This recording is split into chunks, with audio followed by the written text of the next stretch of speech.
All right, welcome everybody to the comic panel. I'm Cody. I'm Talon. I'm Jacob. And I'm Shawinta. And today we are covering Black Hammer Justice League, Hammer of Justice, written by Jeff Lemiere, art by Michael Walsh, color assists by Tony Marie Griffin, lettered by Nate Picos of Blambot, and published by Dark Horse Comics. So this is the final crossover that we will be, well, not the final ever, but the final crossover of our crossover themes for this. So we've got the Black Hammer universe created by Jeff Lemire and Dean Ormston. And yeah, so this is just kind of a I don't know, just a crossover between those two properties. Black Hammer we have covered on the show a long time ago. Back in 2019.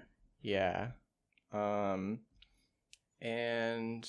yeah, I honestly don't, like, I remember more from reading this now, but when I was like, yeah. I know I've read it, I just don't really remember what happens. Like, I couldn't explain the plot to somebody.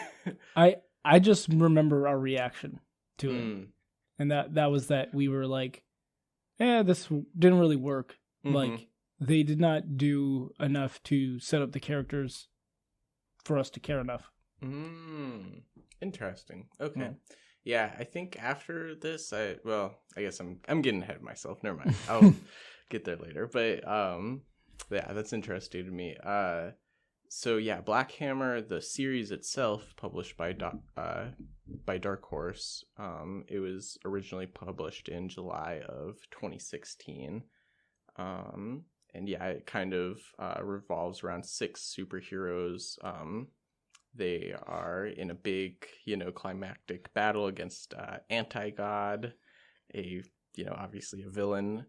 And they get trapped in a town that's like kind of has Twilight Zone vibes. And they just like can't leave, and so they're like, it's like an unassuming farm town, right? Yeah, an unassuming farm town, exactly.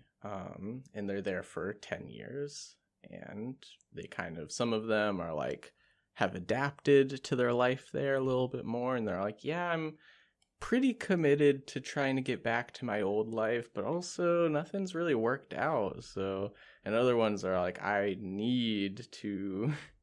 really need to get out of here. But yeah, so that's kind of a brief history on Black Hammer. And Justice League, I mean, we've covered other Justice League comics. It is the Justice League, kind of worldwide known. Yeah. And this crossover came out in 2020, correct? Yes, I believe so. Gotcha. Yeah. So, and yeah, we've also covered a lot of stuff by Jeff Lemire too. We've done episodes of, I remember Underwater Welder, the Descender, and also Trinity. Yes, I think so. Yes, had to pull that name out. I was like, yeah. So yeah, that's I don't think we've done any books that are drawn by Mike Walsh. I looked up a bio for him. He is actually an Eisner Award winning creator. He co-created the series Comeback, but he does not have a Wikipedia page. That always surprises me, especially when people have won awards. But I guess I'm sure people probably have to sometimes create their own Wikipedia pages. Yeah. But yeah, The actual comic. Yeah, this comic. Wait, what were you saying, Short? Actually, I was just saying, talking about the actual, like, what happens in this comic. Right. Yeah. So in this one, we kind of get a scene that is introducing, the Black Hammer characters and what they're kind of about. There's some of them are working on trying to, like, get back to their home universe, basically. Mm-hmm. And that would be like Barbalian. Mm-hmm. Yeah. Meanwhile we have Gail, who, she's like a 50-year-old woman who is trapped in the Trapped in a child's body. Yeah, trapped in a child's body. Thank you. Yeah, and then there's Abe, and he is more Abraham Slam. Abraham Slam is his superhero name. He is more interested in staying in. Well, he's not interested in staying, but he's just kind of He's adapted. really settled down. Yeah, he's settled down, exactly. And it's like a wife, right? Well, he is girlfriend, yeah. Okay. But yeah, they're all kind of coming together because a stranger approaches them, and there's actually two more characters that we should introduce. The walkie-talkie, which is a robot. Yeah, she's person. A robot. Yeah, sort of. Yeah, and her name's actually Talkie-Walkie. Talkie-walkie, dang, yeah, you're right. Exact opposite. They literally made that joke in the comic. Yeah. And Madam, what's her name? I can't think of her name. Dragonfly? Oh, Madam Dragonfly. Yes. Yeah. I wanted to call her Madam Starfish. That's funny. Yeah, and there's also Colonel Weird. Yes. Yeah. And yeah, so Madam Dragonfly, she's magic. It's kind of just a general, like, witchy woman. Mm-hmm. She's a floaty little being. Yeah. Like a raven equivalent. Yeah. It really is. Yeah. Colonel Weird, he is displaced from time and space. So he just kind of pops in and out of everywhere. He goes into the parazone, which is outside of time and space. And it is the structure that holds up time, is how he describes it. Yeah. And he is also kind of he's not all there due to the fact that he is floating in between times and space. Yeah. And yeah, so then, like I was saying, a stranger approaches them and they are on guard. He says that he has an offer for them. We come in on the Justice League. They're battling Starro, the giant space starfish, sea star. Yep. Sea star. Where are they in comparison? Like Metropolis? Yeah. Okay, I was gonna say. Yeah. Because they see the Daily Planet thing. Yep. Yeah, they mention it a couple times too. But yeah, so they're working together as the Justice League does to, like, stop the starfish. Yeah, stop Starro. But then the same man who approached does the Black Hammer team have a name? Are they just, because they're I don't think so. I guess they're not really a team. They're just a collective of superheroes. But not even Black Hammer. Black Hammer and Co. Or something like that. But yeah, so the same man that had approached them is approaching the Justice League, and Wonder Woman kind of, like, immediately senses that there's something up about him. Well, even Batman says, like, the man doesn't show up on his sensors. Yeah. It's this salesman-looking person, smiling creepy, with a little evil villain mustache. In the middle of all of this chaos, keep in mind. Yeah, in the middle of a battle. Yeah. Right. Real casual. Mm-hmm. But yeah, so he basically just kind of is all like, I'm gonna give you what you want to the Black Hammer people. And he sells it to the Justice League as like, I'm gonna give you a vacation. Which, like, yeah.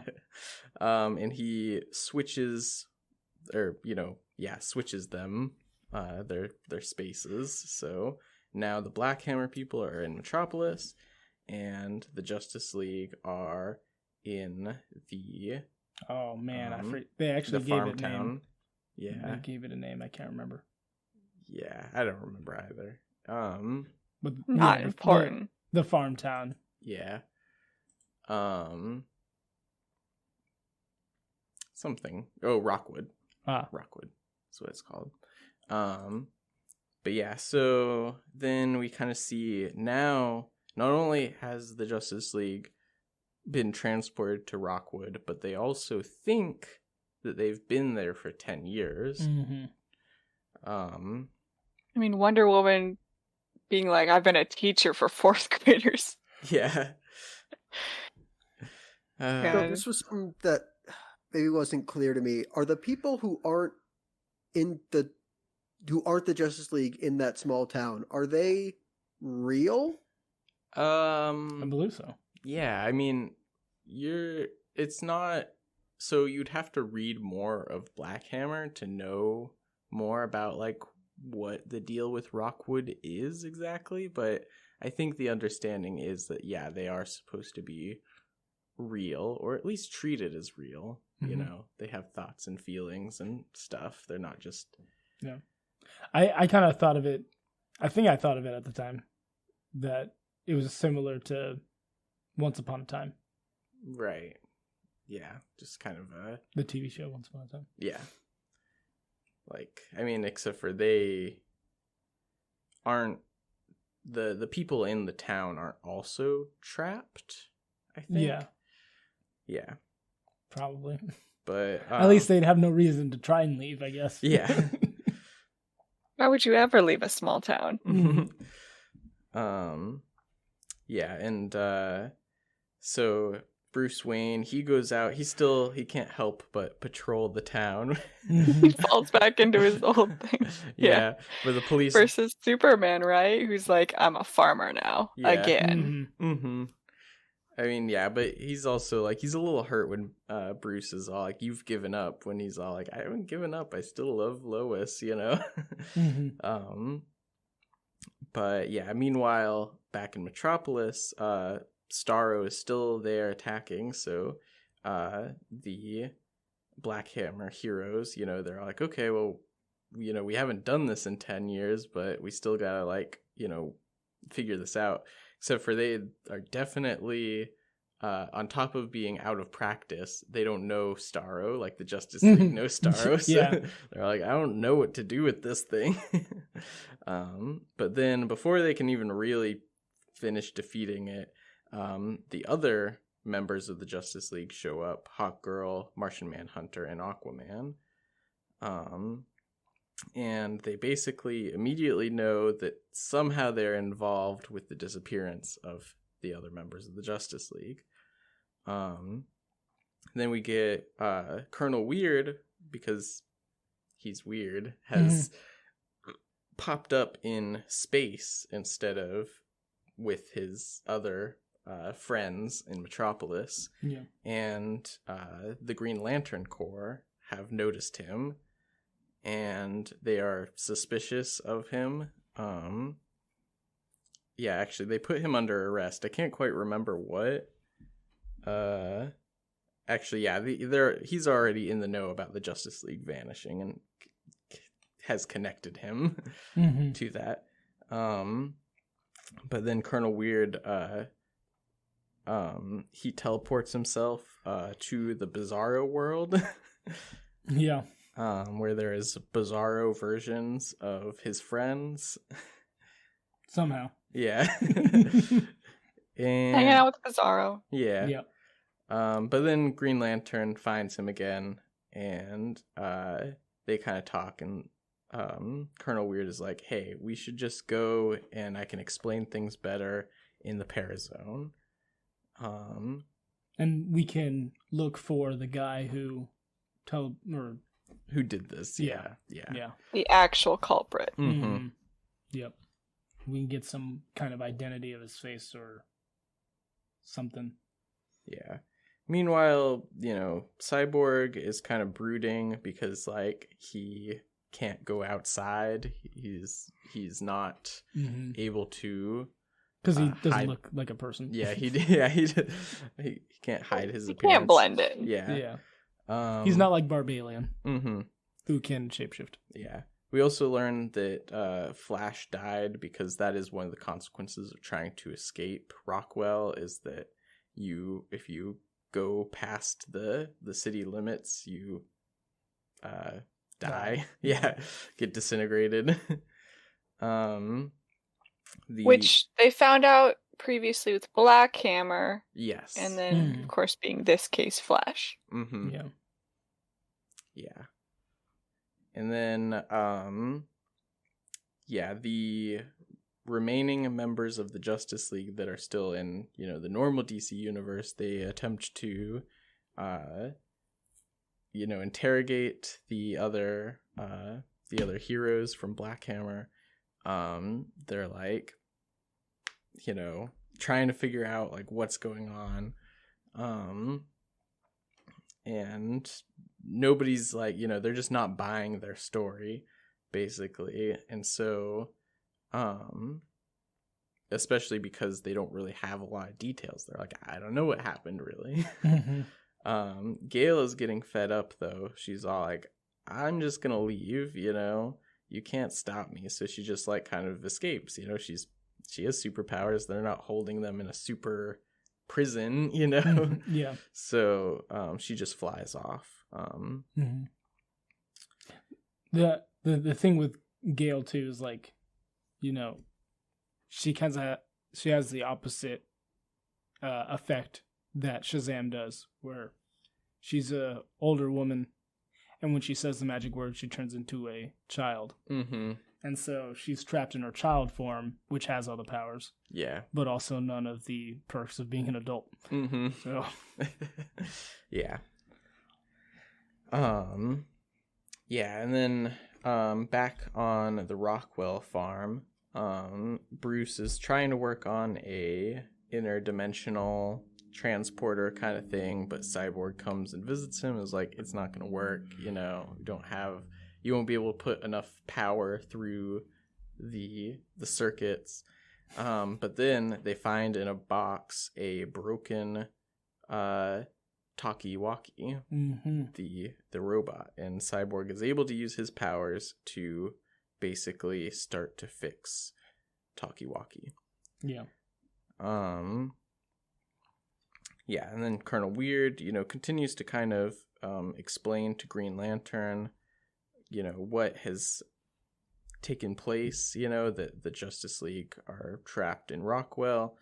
The Flash, they see him about to die, basically, because Superman tells him to go, like, basically do recon, see where they're at. And so he's, like, running at super speed towards the edge of the town.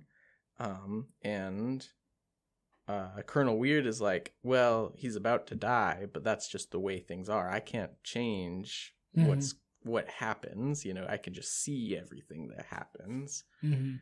But Green Lantern, John Stewart, he's like, no, I gotta save my friend, so he reaches out and saves Barry, and that transports them somewhere that Colonel Weird is completely unaware of. He is, as he says, like, we are well and truly lost, because he knows everywhere and every win, but not here. We cut back to Gale, and Zatanna finds her, and basically she can see through the magic a little bit, that, like, who she is supposed to be, and basically by saying Gale's magic word backwards, she is able to transform Gale back into her adult form.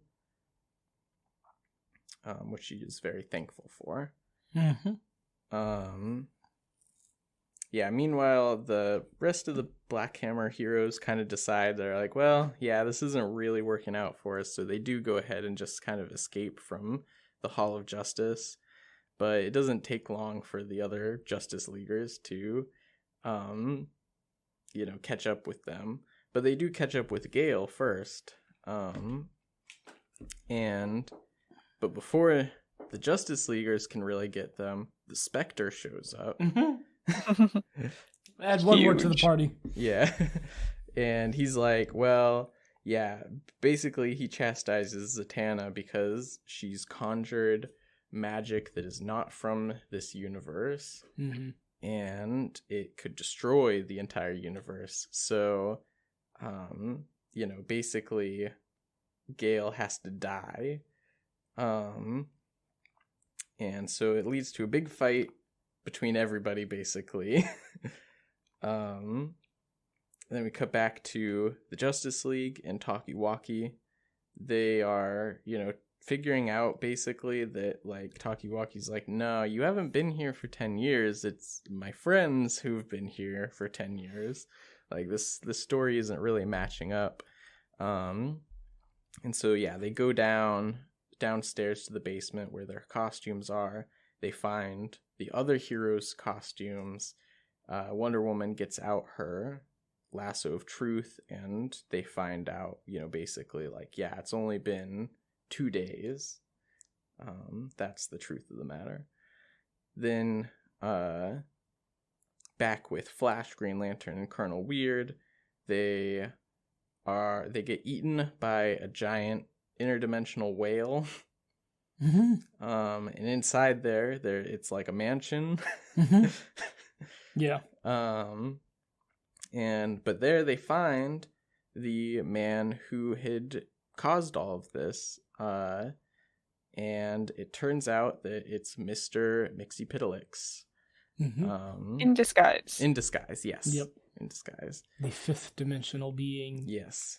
And So can we assume that they're in the fifth dimension? yes. Mm. And that's why Colonel Weird doesn't know where this is. Mm-hmm.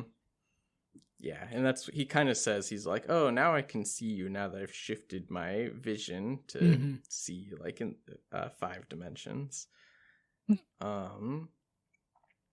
Yeah, and then yeah, that should have clued you right away, because there's only one person, or well, maybe not one, but like that's widely known. Yeah. Yeah, I'll get to that later, but I was thinking that I knew who was the cause of all this. Yeah, so then the Justice League, they kind of go to the edge of town right before, where they would die. They see, like, where they put the grave for the Flash is also where Black Hammer's hammer is laying. And then they notice the cabin of mystery, is it? I think what they call it. It's not sure. It's the magic cabin where Dragonfly lives. Mm-hmm. And they go to open it, and a bunch of skeletal creatures kind of come in. Yep. Supernatural, creepy creatures just crawling out of that cabin. Yeah. And then, yeah, Mr. Mxyzptlk explains to Colonel Weird and Green Lantern that, like, basically he will turn everything right on one condition: if everybody agrees to go back to where they were supposed to go, voluntarily, including Gale. And so that means that the Black Hammer crew would go back to Rockwood instead of where they originally were from. Right, yes. And then Justice League going back to Metropolis and all that. Mm-hmm. Yeah. Rummy deal. Yeah. Nothing solves except for the problems that he created. Yeah. So he, Mr. Mxyzptlk, teleports, the Green Lantern, Colonel Weird, and the Flash to the battle that the rest of the Justice League and the Black Hammer heroes are having, and the Spectre. And, they kind of explain what the situation is. The Spectre's still mad about the magic stuff, but Mr. Mxyzptlk just makes him turn into butterflies and go away. He just snapped his fingers. Yeah. And that's basically they talk about it.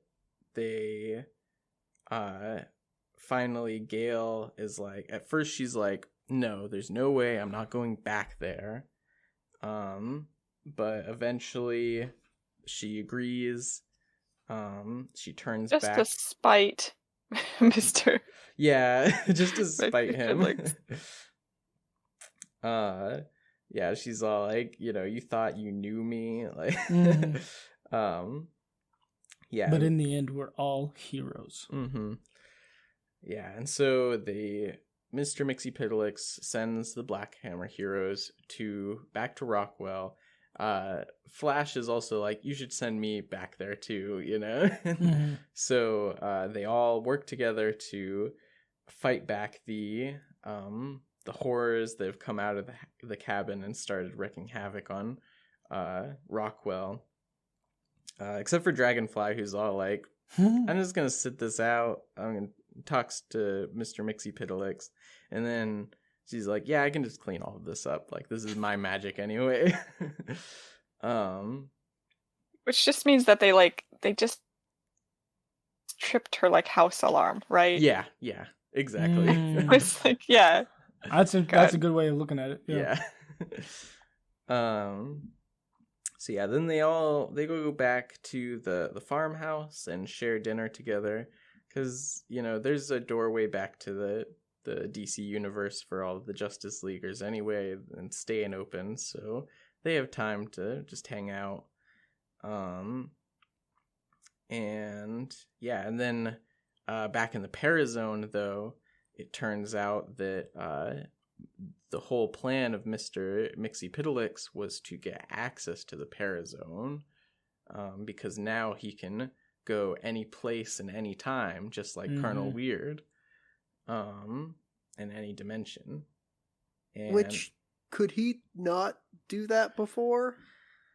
Yeah, I mean, I don't think he could go in time necessarily, but yeah, I think there has to be limits to his powers. It's not super clear what those limits are. Did it have something to do with sound? No. Okay. No. Yeah. All right. Fair enough.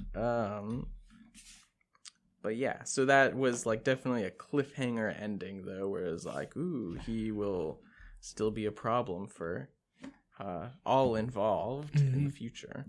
Now, I will say, I was doing a quick Google search, so maybe further study is required, but I did not see him show up again. So... Yeah, well, is there another volume of this crossover? I don't believe so. Okay, I was just curious. I'm not saying there was. Just... Weird, it really felt like it was set up for one. Yeah.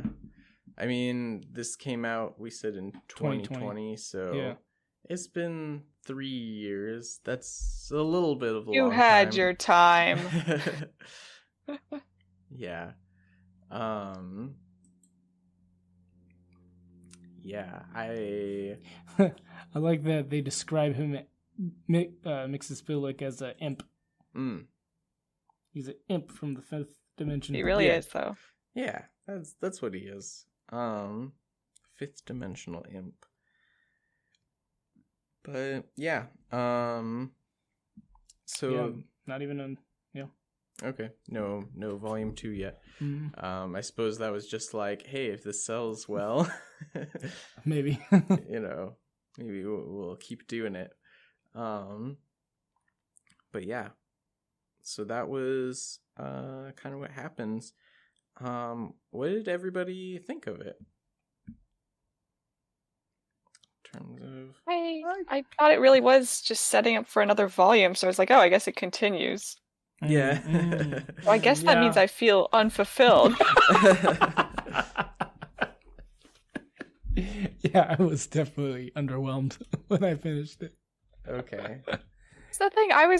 Okay, so I finished it. I was like, "Oh, it's another volume. Okay, I can see they're gonna continue. They're actually gonna do something." Yeah. But no, that's a lie. Yeah. Annoying. Yeah, I don't know Yeah. why they chose not to keep doing it. It didn't sell well, I guess. Yeah, I mean, I don't actually know that. But... Or maybe they were just like, oh, well, you know, we don't want to do any more crossovers, you know? Yeah. I think, so, I mean, this is not a complete thought, what I'm going to say. But I definitely remember reading the first volume and being like, wow, this is just so analog to, like, you can tell, like, who's influenced by who. Oh, the Black Hammer yeah. heroes? Yes, sorry. Yeah. Okay. You can tell the Black Hammer heroes are like, oh yeah, this is clearly a analogous to this hero. Right, Like like Barbalian and Martian Manhunter. Yeah. Right. Or So did you like when they had the little interrogation scene? nah, not really. I mean, I guess I really didn't have a thought about it specifically about that. But I think it's funny that Barbalian is like, oh, this guy isn't a Martian. Martians are red. Duh. Yeah. It's green. It's wrong. But yeah, so like the incomplete thought is like, I don't know what that has implications for in a crossover between them specifically. It was like, I don't know. I just don't know if that would work or not. I mean, we saw that last time, right? How so? With the X-Men and the new Teen Titans. Where it's like, clearly so-and-so is just like so-and-so. Yeah. I can't remember who exactly. And the book really leaned into it in a weird, sort of boring parallel way. Yeah. Yeah. That's fair enough. Yeah. I feel like it wasn't as like on the nose. Right. Where it was like, yeah, these are maybe similar characters, but they're not like, you know, You talking about Namor and Aquaman, you know, or like yeah. I don't know who else, you know, there's just like so many like, oh, this is a direct copy, you know, kind of thing. They're just like kind of analogous. You're talking about Teen Titans and yes, okay, yeah. But in this one, it is a little bit more, but also at the same time, they're not as in your face about it either. Yeah, like there's That's like, how I feel. Yeah, like I mean, other than maybe the Martian Manhunter, Barbalian,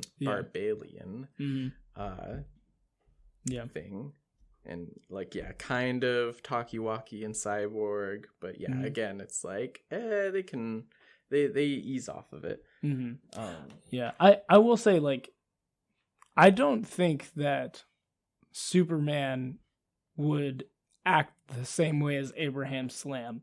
Like, like when Superman came off the farm in, you know, when they were doing that, because so what they do in this book is they introduce the Black Hammer team in a series of panels, kind of giving their backstory, and they do the same exact style, you know, nearly same panels when the Justice League is in Rockwood.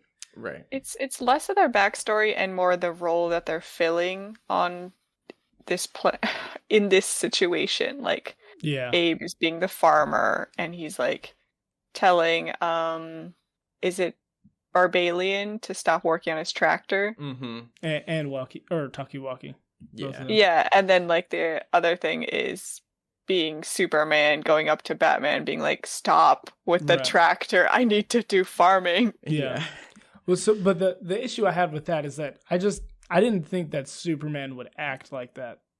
Like, it didn't fit. Right it was like, it was one of those things where it was like, oh, I guess I can forgive this because, like, you know, basically they were magically made to, you know, kind of feel that it had been 10 years and that just, you know, I think even like partially they were like trying to fit into the roles that were missing there. But yeah, that makes sense actually. Yeah, I did feel that though. I was like, this is wrong, and kind of just like, I don't know, it's weird that why is it like this?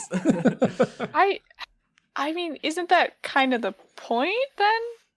This is wrong. Yeah, I mean, I think that it didn't feel intentional though to you. Yeah, I don't know, because it didn't feel that way with the other characters. Like, right. I didn't look at Bruce or Diana and was like, oh yeah, that doesn't make any sense. Well, oh, okay. Yeah, I don't know if I'd fully agree with that. I think that initially everybody was a little bit off, and I was like, this just is kind of not right, but I don't know. And then yeah, I guess to me it's like, with the exception of Bruce, everyone else wasn't like forced to act exactly the same way as the characters they replaced. Yeah. So like, and Bruce was only acting the same exact way as Talkie-Walkie in that they were working on the tractor. Outside of that, he was Bruce. Yeah. Yeah. And so to me, that was where it was like, specifically Superman was acting like Abraham Slam, which was like, didn't fit. Yeah. Yeah, it was just, I don't know. It just like, I think that what it was for me was I just didn't really like that they were repeating that scene in general. I was fair. Yeah, it just made that goes with the Twilight Zone kind of vibe in my opinion. So I didn't mind it too much. Yeah. That's fair. Yeah. Yeah. I did, so kind of going back to something that we were talking about earlier, I did feel like it was very obvious that the bad guy in this was Mr. Mxyzptlk. I was like, that wasn't much of a reveal for me. So I'll say this. I managed to convince myself that it had to be Phantom Stranger just because they introduced him as Stranger. But I was like, obviously that's not true because I don't think he looks at all like Phantom Stranger. I just wanted it to be true because they said Stranger like 3 times in a very short amount of time. And so I was like, oh, you're obviously pointing our attention to that word. Yeah. Yeah, I got that too. Like I won't say I was surprised that it was Mr. Pidalick, but I did also think maybe it's the Phantom Stranger. Yeah. Just because they hit it so hard. It's like they keep saying, this stranger just came and moved us like to a different dimension. It's like, yeah, I get it. Okay, it's the Phantom Stranger. Move on. Solved. Yeah. I don't know. I don't know if I thought of Mr. Mxyzptlk.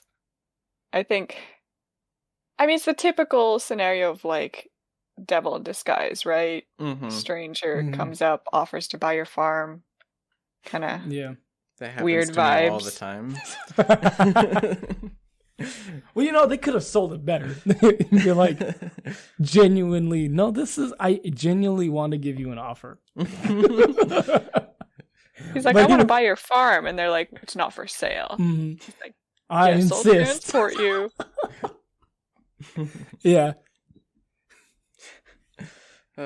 Yeah, it just like, that was also kind of like, like at first like some sort of like pretense, and I was like, actually I don't care. You know, and then to the Justice League, like, yeah, you just need a vacation. Like, no. Yeah, no.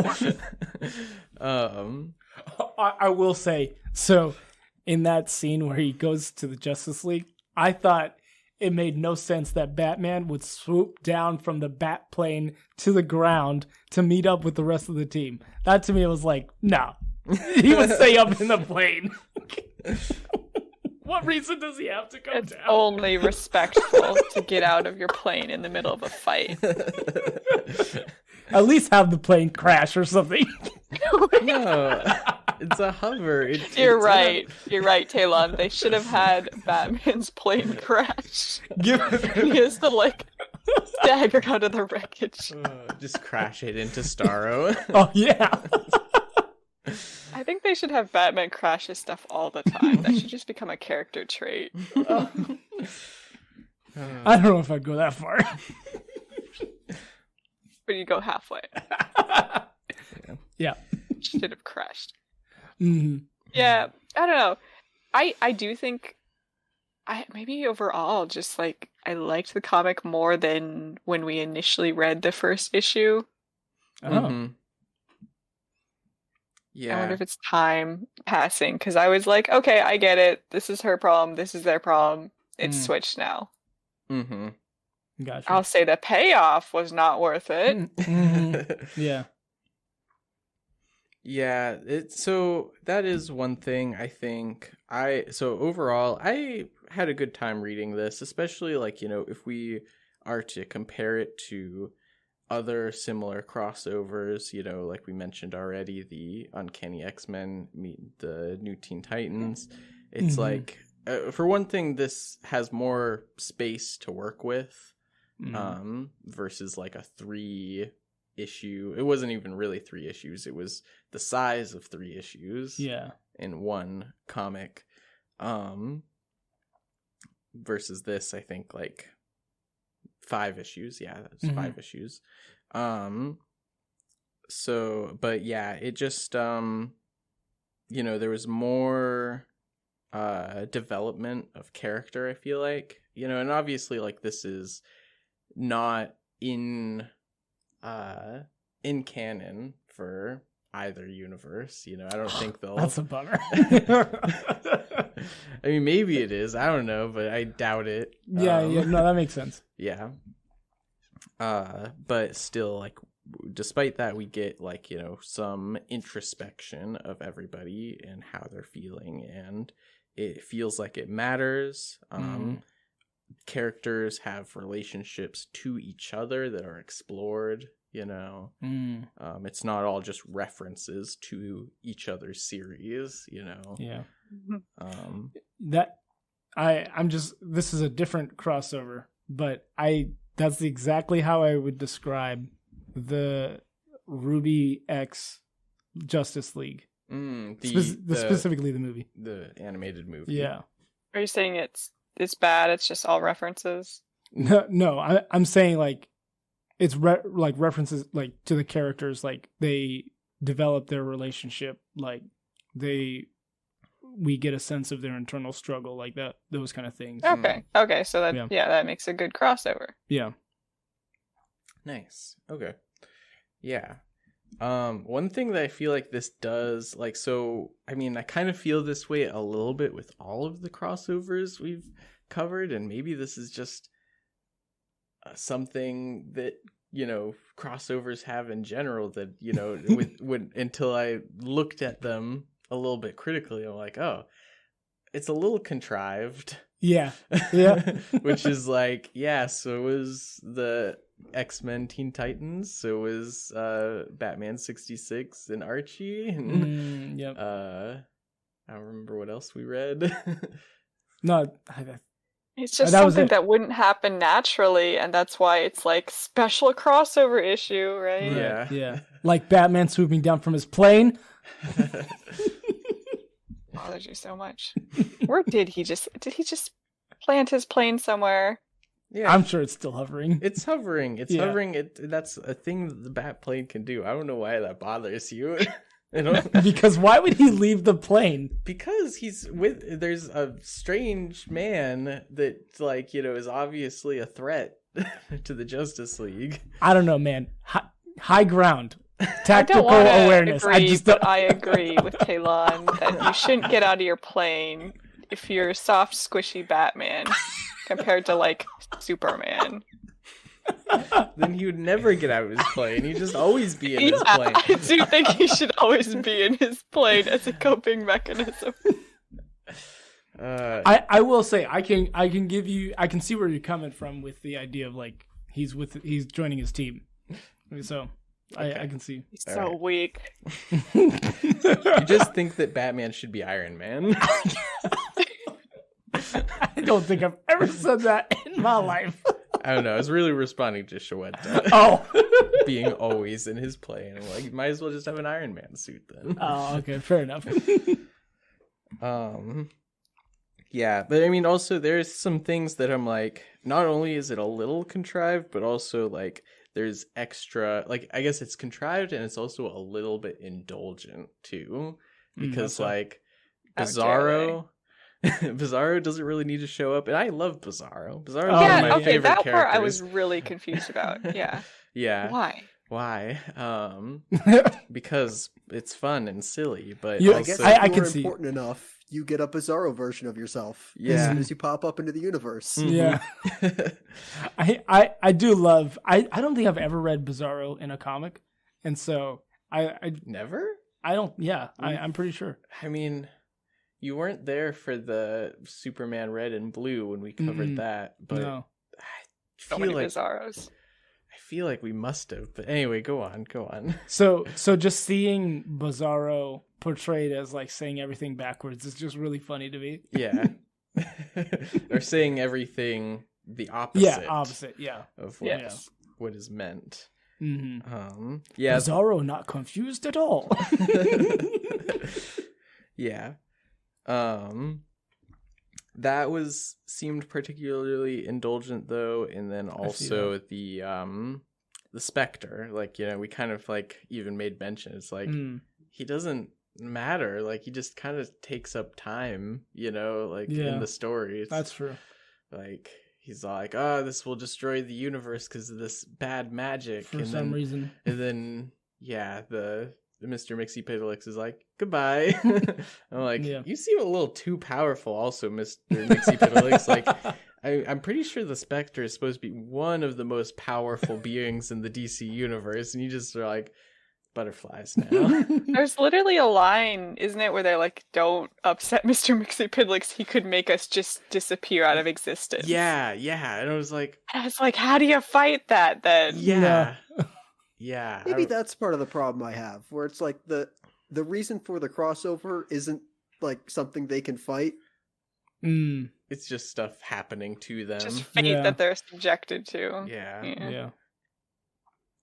That's a good point. Yeah, so it's... What's the point of Mr. Bizarro, not Mr. Bizarro, but just Bizarro in the story? Nothing. There's no point. Just for you to go say, Bizarro. Mm-hmm. Yeah. That's weird. Superman? Is it only because Superman's in this story? Probably. Well, yeah, I mean, I think that Jeff Lemire just probably likes Bizarro. I really think it is fully indulgent. I think I see what you mean. Yeah, I think it was like, this would be fun. Yeah, I need to fill 3 pages. Yeah. You know, speaking of like having, well, I guess we weren't speaking about it. It's a total different subject, but okay, awesome. So good segue. After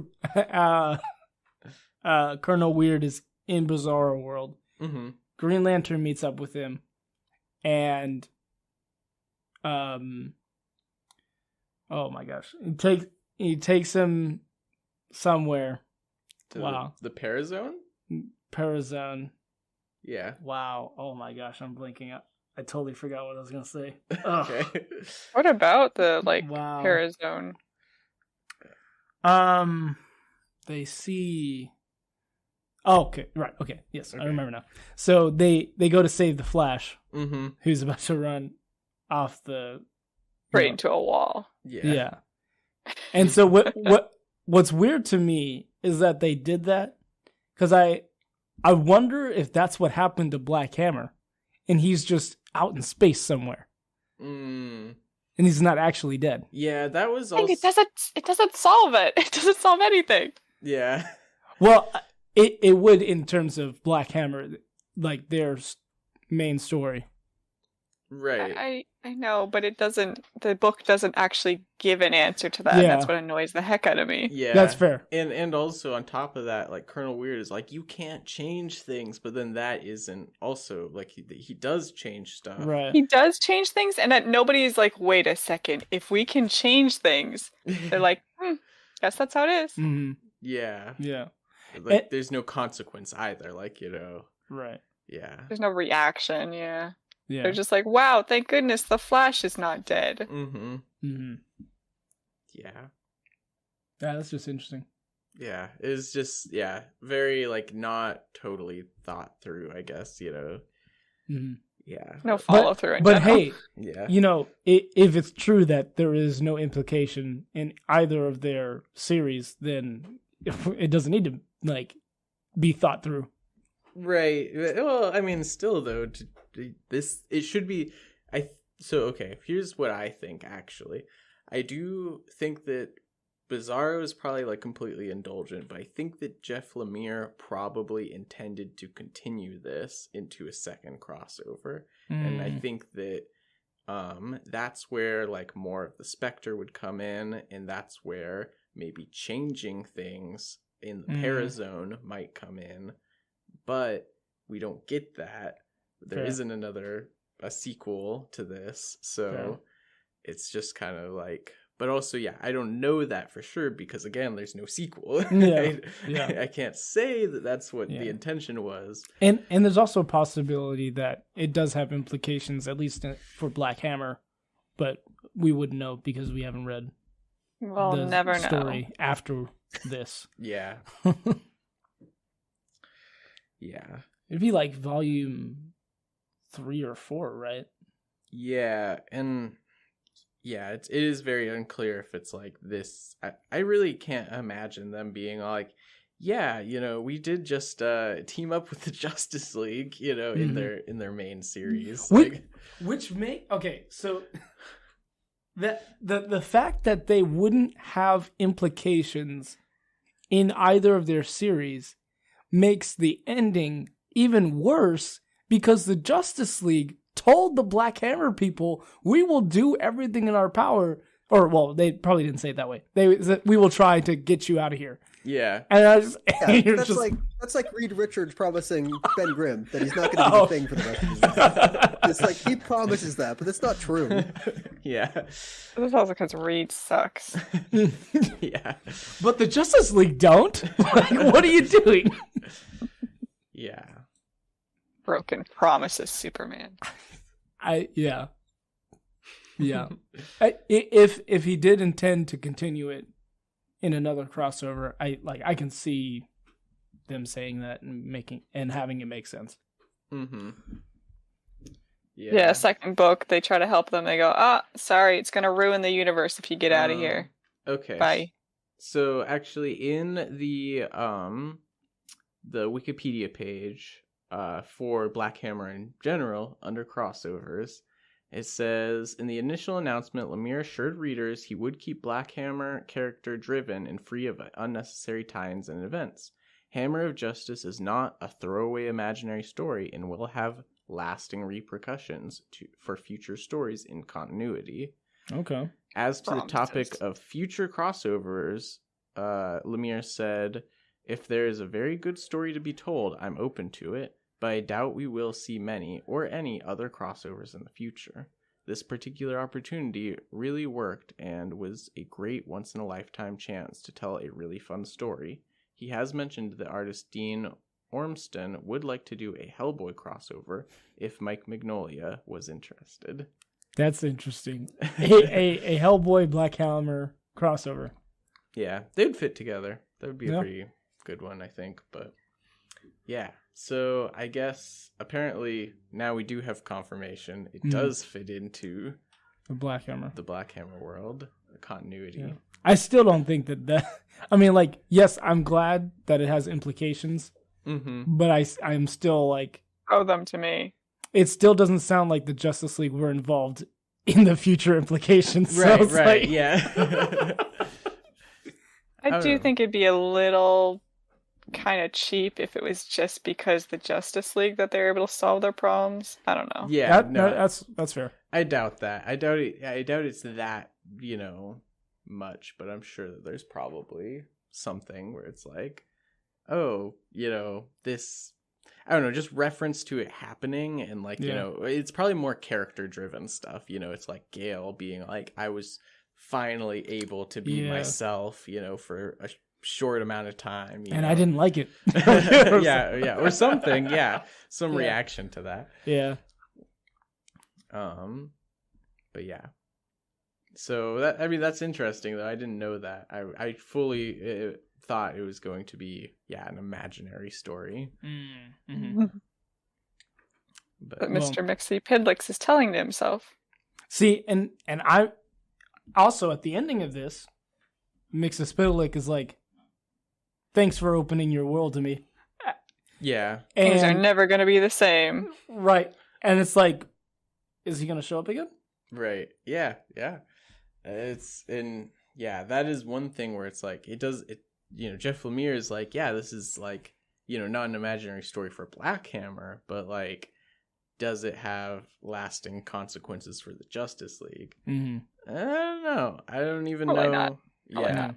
I think that this is during Scott Snyder's run on Justice League, maybe. Okay. But yeah, that's hard to say. Mm-hmm. Yeah, and it is interesting that in that little thing, it's like, oh, I don't think that any more crossovers will happen, but still like having that open-endedness. I'm like, what? What are we? Are we? Yeah. But yeah, cool. I think that, overall though, like this was probably one of my favorite crossovers that we did read, just because like, it did feel like, the writing was very, interested in the characters. It wasn't just like, this is just, like, I mean, as much as I said, like, there was things that were done with, like, indulgence in mind, is, like, it wasn't overly so. Mm-hmm. It really does give me the vibe of his other books. Mm-hmm. Yeah. I don't know, the use of, like, time is not linear. Mm-hmm. There's something there. I don't know. No, that makes sense. Very interesting. Like, I think Underwater Welder isn't told linearly. Yeah. His other book that's blanking on Descender. I don't think Descender is told linearly. Mm-hmm. Yeah. There's a lot of like being haunted by your past, but being unsure of what it even is, because of trauma. Yeah, I think that is one thing actually that it's like, this is much more Black Hammer focused, whereas like the Justice League are kind of just there, Yeah. He doesn't really have much to say with those characters. Which I think is probably the first crossover that we've read where the name kind of fits, because it's Black Hammer Justice League. Right. Sure. Also, we called it, I think you said it was Trinity earlier, but you're thinking of Trillium, right? Trillium, that Jeff yes. Lemire wrote? Yeah. Sorry. Okay. Yes. That one's definitely also just gives me the same vibes. Yeah, because that's something about it. Definitely not linear. Yeah. Yeah. And, in terms of like, since I was talking about, the Justice League versus Black Hammer as far as like their involvement, this one did have a Dark Horse editor and a DC editor, as well as a Dark Horse assistant editor. But that's kind of the how much DC talent and interest was like, in this story. It makes sense that like, it's kind of mostly Dark Horse, Black Hammer people, which is kind of what we've also seen with the other crossovers we've covered. It's like usually there's one creative team from one series, that's doing most of the work with their characters. Yeah. And it's like, yeah, but I like these characters. I'm gonna just bring them in a little bit. Mm-hmm. We didn't say too much about the art. Oh yeah. Yeah, I guess I didn't really have a lot of particular thoughts about the art for this. I thought it was quite nice at times. Yeah, I liked it too. I like the Parazone, the design of it, the kind of just like, I don't know, like a brain, but with like eyeballs and space at all the same time, Yeah, and I felt like everybody was like very expressive in a good way. I didn't confuse anybody for anybody. The shadows, I think the shadows are really what sold me. Like the line art was nice, and then the colors plus the shadows really made it pleasant. Yeah. I'd agree with that. I don't know. Sometimes I did feel like Wonder Woman or Diana, and then Zatanna. Clark and Bruce, when they were like in their typical, just not superhero forms. Mm-hmm. I don't know. I guess I didn't feel like them quite as much. Yeah. I think particularly Clark. Mm-hmm. That's the person that sticks out to me the most. Yeah, I will say, when they're just like visually, when they were around the table eating dinner together at the end, I was kind of like, you're saying that that's Bruce, that's Batman, but I don't know, he just doesn't look right to me. Maybe it's the overalls, Yeah. Just like... definitely. He's not a farmer. Yeah. But yeah, that was kind of some, also, like, I'm sorry, this is off of the art again, but just some cheeky things, whereas like, Gale talking about Colonel Weird, just like, talking to him and then vanishing, and then like Bruce kind of like smiles because that's what he does, but in a different way. God. I will say there were some times, I think it was around the time where the Justice League members who were in Rockwood were planning on what to do next, and they'd have this shadow of a person, but then at one point the shadow talked, but then we don't know who that was. Wait, I'm sorry, I'm not sure what you're referring to. Please give a page. Yeah. I mean, I don't know if I can necessarily find it quickly, but it was around the time where they were discussing, I think it was when they found Talkie-Walkie, and they were... Okay. So page 83. So they show, the panel above shows what Superman speaking, and we're guessing it's Superman, but he's in shadow, and we're guessing it's Superman because the next panel is Superman holding his chin, and the shadow in this image is holding his chin. Then we see the shadow of a different person, and that shadow is talking. That's supposed to be Diana. Diana, yeah. Yeah, but the only other person in the room. True, but she wasn't in shadow before. Well, that's because it's a different perspective. They're switching cameras, but I can see what you mean, that like the shadows are kind of not in proportion to each other. Mm-hmm. Yeah. It's weird. Yeah, so to me it also, was... they really drastically changed the lighting between certain panels in that right there.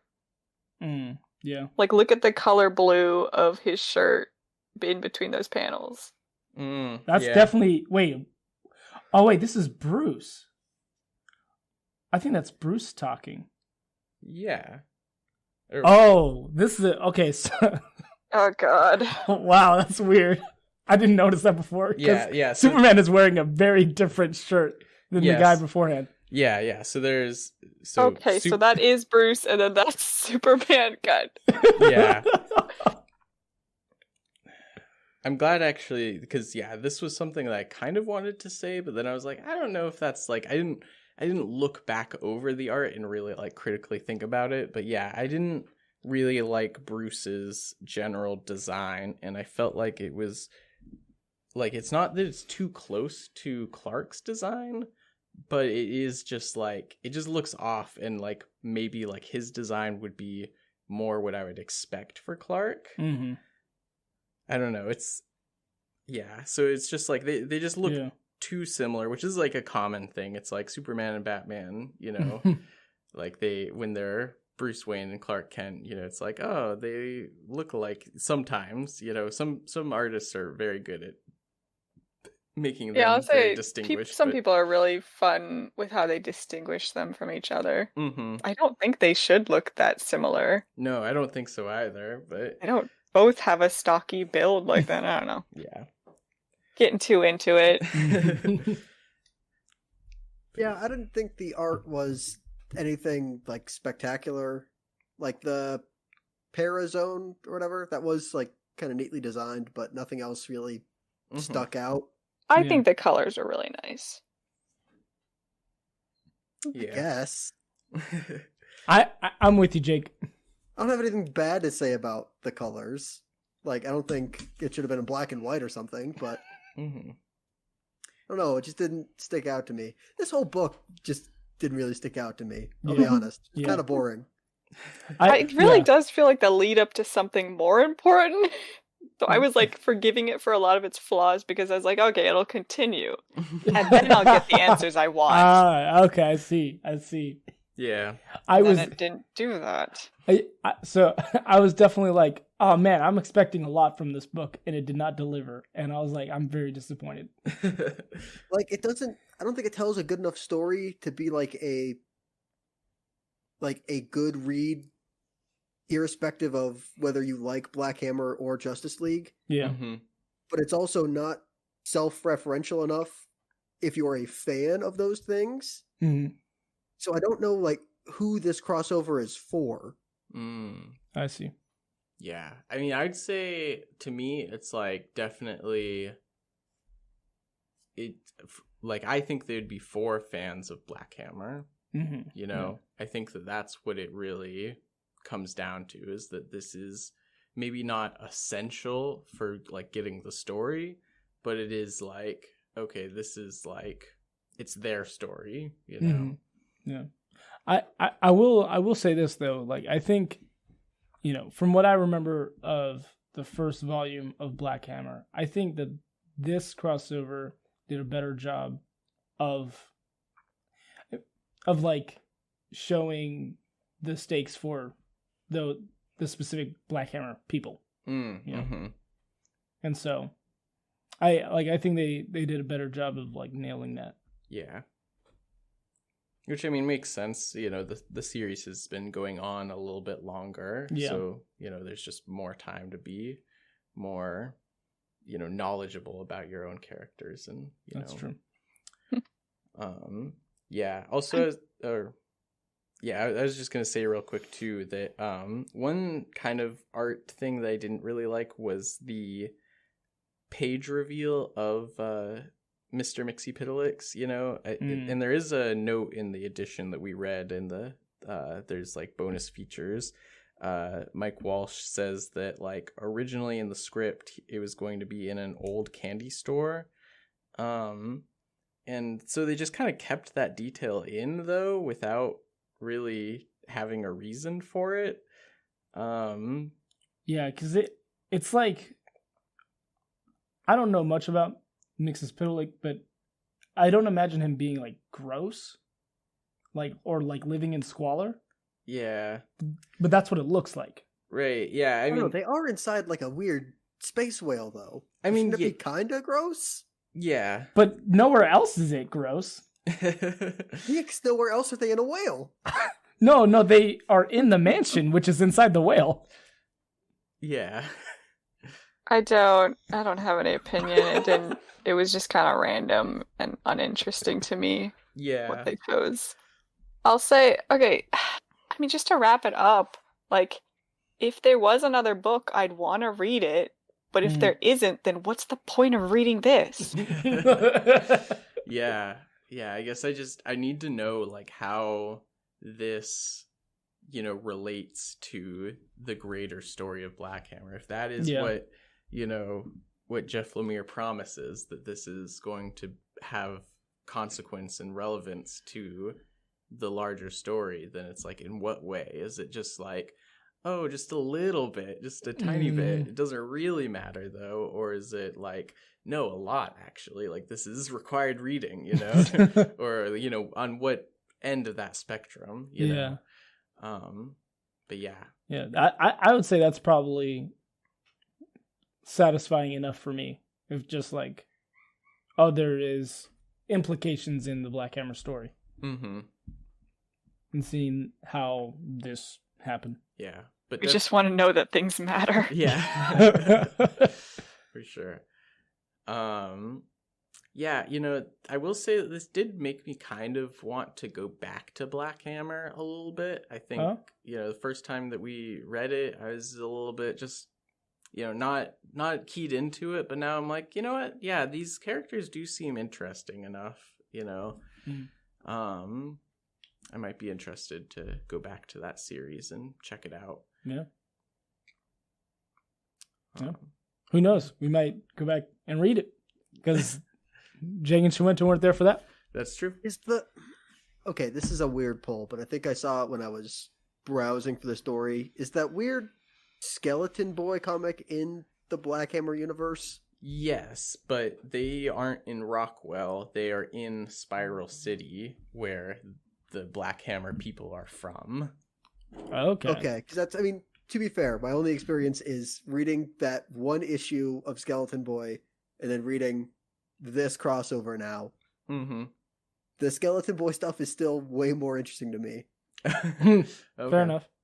That's more. I still don't remember that. I remember it a little bit. It wasn't that long ago. We only talk about comics on the show. Yeah. I like, if you were to tell me we read Skeleton Boy, or I forgot his name already, the whole name. If we read that and then we read the first issue of this, I would have remembered Skull Digger and Skeleton Boy. Mm-hmm. I remember that we read it. Don't remember anything about it. But yeah, I remember Black Hammer Justice League, I was like, no. Yeah. I remember bits and pieces. But yeah. I think, overall for me, it was interesting, it was fun, but like also kind of a little bit, sparse at the same time. I wouldn't consider it like a waste of time, but it's just, oh girl, give us nothing. Yeah. I'd further say that this is not my favorite crossover that we've read for this round. Okay. Gotcha. All right. Well, I think that's all the time we have for this episode. I'm Cody. I'm Taylon. I'm Jacob. And I'm Shawenta. And this has been the Comic Panel. Thank you for listening, and we'll see you next time.